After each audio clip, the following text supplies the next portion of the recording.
मैं अमन और स्वागत करता हूं आप सभी का आपके अपने podcast channel the Aman Gupta show पर।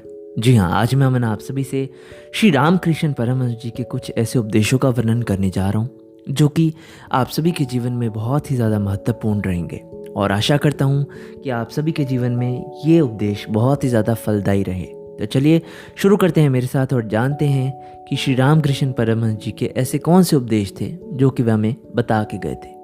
तो चलिए शुरू करते हैं मेरे साथ आपके अपने podcast channel the Aman Gupta show पर। श्री रामकृष्ण परमहंस भारत के महानतम संतों में गिने जाते हैं। वे स्वामी विवेकानंद जी के गुरु थे। रामकृष्ण परमहंस के उपदेश समझाने में जितने सरल हैं वह उतने ही गहरे और ज्ञानपूर्ण हैं। उनके उपदेश भगवान का सच्चा ज्ञान कराते हैं और हृदय में ईश्वरी प्रेम, विश्वास और आध्यात्मिक विचारों को जन्म देते हैं। उन्होंने सरल उदाहरणों के माध्यम से वेद पुराणों के गुण रहस्यों का वर्णन किया है।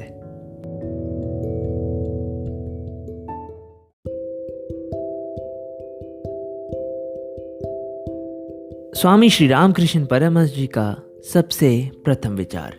तुम रात को आसमान में बहुत सारे तारों को तो देखते ही हो, लेकिन सूर्य निकल जाने के बाद तारे नहीं देखते। क्या तुम कहोगे कि दिन में आसमान में तारे होते ही नहीं? वह सिर्फ इसीलिए क्योंकि तुम अपने अज्ञान की वजह से भगवान को देख नहीं पाते। ये मत कहो कि भगवान जैसी कोई चीज़ नहीं होती।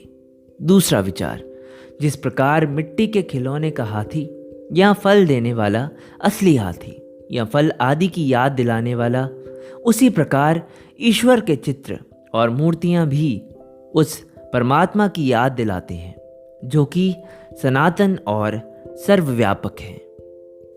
तीसरा विचार, भगवान की कृपा की हवा तो हमेशा ही बह रही है। यह हमारे हाथ में है कि हम अपनी नाव की पाल चढ़ाएं और ईश्वर कृपा की दिशा में बढ़ जाएं। रामकृष्ण परमहंस जी का चौथा विचार, मनुष्य तकिए के कवर की तरह है। एक कवर लाल रंग का, दूसरा नीला और तीसरा काले रंग का, लेकिन सबके अंदर एक जैसी रुई भरी हुई है। यही मनुष्य में भी है।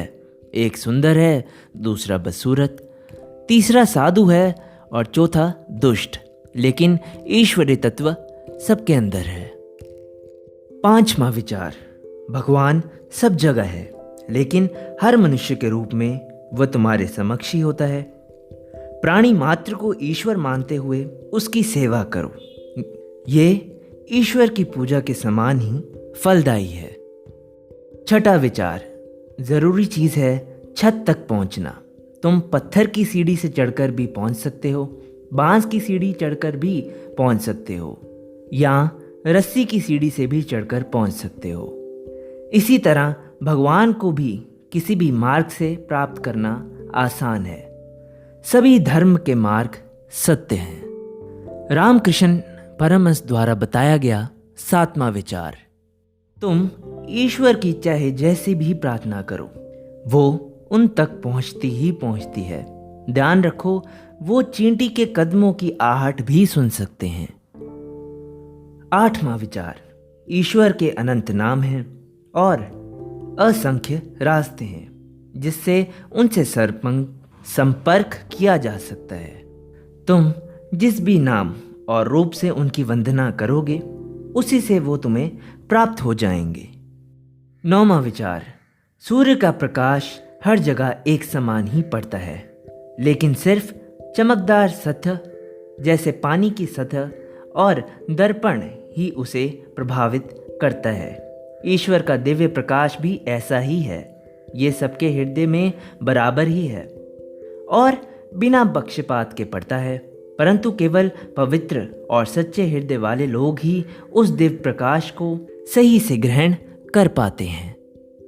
रामकृष्ण परमहंस जी का 10वां विचार, भगवान तो सबके मन में है, लेकिन सबका मन भगवान में नहीं लगता, इसलिए हमें कष्ट भोगना पड़ता है। रामकृष्ण परमहंस जी के ऐसे और विचार जानने के लिए जुड़े रहिए मेरे साथ आपके अपने podcast channel the Aman Gupta show पर। धन्यवाद।